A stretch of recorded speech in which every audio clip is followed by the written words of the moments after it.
ഓം ശാന്തി. ഞാൻ ദിവ്യ ജ്യോതി ആത്മാ നിർവാണധാമം മുക്തിധാമത്തിൽ എൻ്റെ അനാദി സ്വരൂപത്തിൽ സ്ഥിതമാകുന്നു.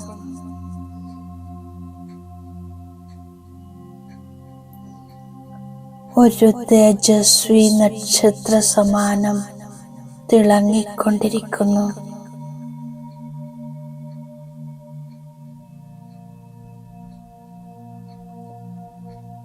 ഈ പാവനധാമത്തിൽ ഞാൻ പാരസ്നാഥ ശിവബാബയുടെ കൂടെ ഇരിക്കുന്നു.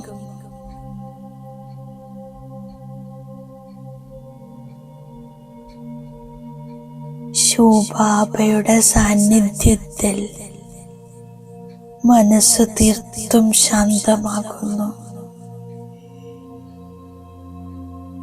ഒരു വ്യർത്ഥ സങ്കല്പം പോലുമില്ല. മനസ്സ് ശുദ്ധ സങ്കല്പങ്ങളാൽ നിറഞ്ഞിരിക്കുന്നു. പരമധാമത്തിൽ ഞാൻ ദിവ്യ ജ്യോതി ആത്മാ, കൂടെ പരം ജ്യോതി ശിവബാബ. ഞാൻ നിരന്തരം ശിവബാബയുടെ തേജോമയ രൂപത്തെ കണ്ടുകൊണ്ടിരിക്കുന്നു. ഞാൻ പരമാത്മ സ്നേഹത്തിൽ ലയിച്ചിരിക്കുന്നു. സ്വയം തന്നിൽ പരമാത്മ സ്നേഹം നിറച്ചുകൊണ്ടിരിക്കുന്നു.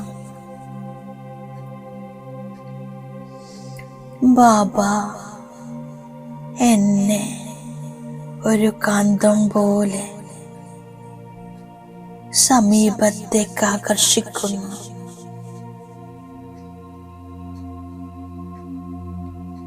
ഞാൻ ബാബയുടെ അരികിലേക്ക് ചെല്ലുന്നു.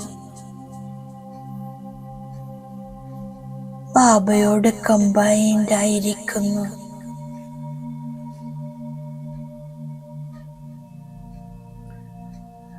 ബാബയുടെ അലൗകിക സ്പർശത്താൽ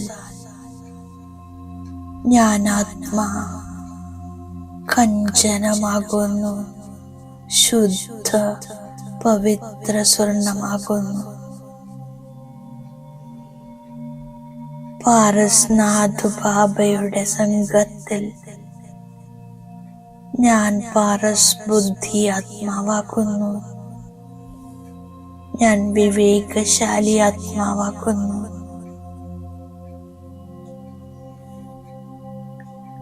സർവ പരമാത്മ ഗുണങ്ങളും സ്വയം തന്നിൽ നിറച്ച് ഞാൻ സമ്പൂർണ്ണ നിർവികാരി, സർവഗുണസമ്പന്ന,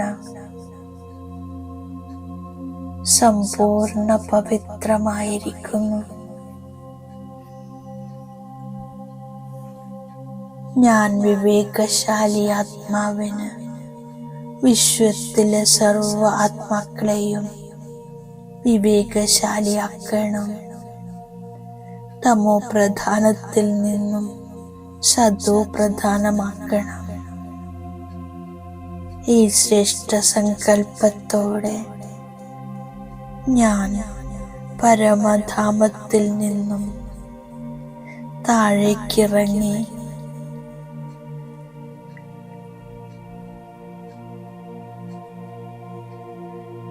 പവിത്രതയുടെ കിരണങ്ങൾ വായുമണ്ഡലത്തിൽ പരത്തിക്കൊണ്ട് പതുക്കെ പതുക്കെ താഴേക്കിറങ്ങി സാകാരവദനത്തിലെത്തുന്നു. ഈ സ്ഥൂല ശരീരത്തിൽ പ്രവേശിച്ച് ഭൃഗുടി സിംഹാസനത്തിൽ വിരാജമാനാകുന്നു.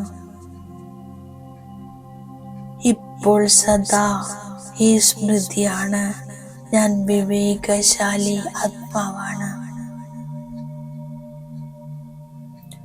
ശുദ്ധ, സമ്പൂർണ്ണ, പവിത്ര ബ്രാഹ്മണ ആത്മാവാണ്. ഞാൻ എൻ്റെ സമർത്ഥ സങ്കല്പത്തിലൂടെ നെഗറ്റീവ് വായുമണ്ഡലത്തെ പോസിറ്റീവ് ആക്കുന്നു. ഇപ്പോൾ ഏത് സംസ്കാരമുള്ള ആത്മാവായാലും പവിത്രതയുടെ സാഗരത്തിൽ സത്യമായ സ്വർണമായി മാറുന്നു, വിവേകശാലിയാക്കുന്നു. സർവ ആത്മാക്കളെയും കല്ലുബുദ്ധിയിൽ നിന്നും വിവേകശാലിയാക്കുന്നു, പവിഴ ബുദ്ധിയാക്കുന്നു. കൗടിതുല്യ ജീവിതം വജ്രതുല്യമാക്കണം, സർവരെയും സുഖിയാക്കണം. ഈ പഴയ ലോകത്തെ സ്വർഗമാക്കാൻ പരിധിയില്ലാത്ത സേവയിൽ ഞാൻ സൂര്യബാബയുടെ സഹയോഗിയാകുന്നു. ഞാൻ ബാബയുടെയും സമ്പത്തിൻ്റെയും ഓർമ്മയിൽ സദാ റിഫ്രഷ് ആകുന്നു. ഞാൻ വിവേകശാലി ആത്മാവായി അളവില്ലാത്ത സന്തോഷത്തിലിരിക്കുന്നു. മറ്റുള്ളവരെയും പവിഴ ബുദ്ധിയാക്കുന്നു. സർവർക്കും ബാബയുടെ പരിചയം കൊടുക്കുന്നു. സ്വയത്തെ ആത്മാവാണെന്ന് മനസ്സിലാക്കുന്നതിലൂടെ ഞാൻ പാവനമായി തീരുന്നു. ബാബയാണ് പതിത പാവനൻ. ഞാൻ ബാബയുടെ അടുത്ത് വന്ന് റിഫ്രഷ് ആകുന്നു. അതിനുശേഷം സത്യയുഗമാകുന്ന വിശ്രമപുരിയിലേക്ക് പോകും. അതിനുവേണ്ടി ഞാൻ ബാബയെ ഓർമ്മിക്കുന്നു. ബാബ എനിക്ക് മുഴുവൻ പഠിപ്പും നൽകിക്കഴിഞ്ഞു. ബാബ സ്വർഗത്തിന്റെ സമ്പത്ത് നൽകുന്നു. ജന്മജന്മാന്തരങ്ങളിലായി ഭക്തി ക്ഷീണിപ്പിച്ചു ദരിദ്രനാക്കി. ഇത് മനുഷ്യരുടെ ലോകമാണ്. സത്യയുഗം ദേവതകളുടെ ലോകമാണ്.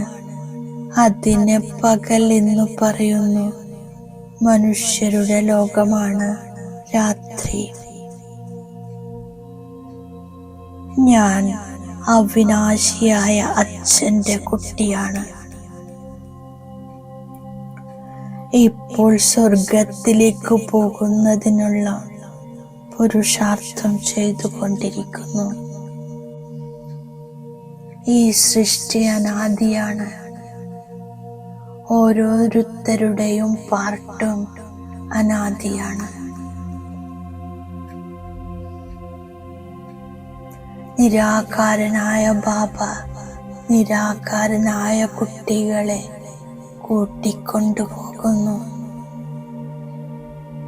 ഞാൻ കേട്ടുകൊണ്ടിരിക്കുന്നത് ശിവഭഗവാന്റെ മഹാവാക്യമാണ്. അതിനാൽ അതിയായ സന്തോഷത്തിലിരിക്കുന്നു. ഈ പതിത ലോകത്തെ ബുദ്ധിയിൽ നിന്നും സന്യാസം ചെയ്ത് പഴയ ദേഹത്തെയും ദേഹത്തിൻ്റെ സംബന്ധങ്ങളെയും മറന്ന് ബുദ്ധിയെ ബാബയുടെ അടുത്തെത്തിക്കുന്നു. പിന്നെ സ്വർഗത്തിലേക്ക് കൊണ്ടുപോകുന്നു. അവിനാശിയായ വിശ്രമത്തെ അനുഭവിക്കുന്നതിനു വേണ്ടി ബാബയെയും സമ്പത്തിനെയും സ്മൃതിയിൽ വെക്കുന്നു. സർവർക്കും ബാബയുടെ സന്ദേശം കൊടുത്ത് റിഫ്രഷ് ആക്കണം. ആത്മീയ സേവനം ചെയ്ത് ഞാൻ ബാബ തന്നിരിക്കുന്ന വരദാനത്തിന്റെ സ്വരൂപമാകുന്നു. സംഘടനയിൽ ഏകമതവും ഏകരസവുമായ സ്ഥിതിയിലൂടെ സഫലത പ്രാപ്തമാക്കുന്ന സത്യമായ സ്നേഹിയാകുന്നു. ഏകമതവും ഏകരസവുമായ സംസ്കാരം തന്നെയാണ് സത്യയുഗത്തിൽ ഒരു രാജ്യത്തിന്റെ സ്ഥാപന ചെയ്യുന്നത്. കർമ്മവും യോഗവും ബാലൻസ് ചെയ്യുന്നവർ തന്നെയാണ് സഹജയോഗികൾ. ബാബ നൽകുന്ന അവ്യക്ത സൂചനയാണ് ബാബയുടെ ഓരോ കുട്ടിയും മുക്തി ജീവൻ മുക്തിയുടെ സമ്പത്തിന്റെ അധികാരിയായി മാറും. ഇപ്പോഴത്തെ അഭ്യാസം സത്യയുഗത്തിലെ സ്വാഭാവിക ജീവിതമാകും. എന്നാൽ സമ്പത്തിന്റെ അധികാരം ഇപ്പോൾ സംഗമയുഗത്തിലാണ്. അതിനാൽ ഏതെങ്കിലും ബന്ധനം വലിക്കുന്നുണ്ടെങ്കിൽ കാരണം മനസ്സിലാക്കി നിവാരണം ചെയ്യൂ. ഓം ശാന്തി.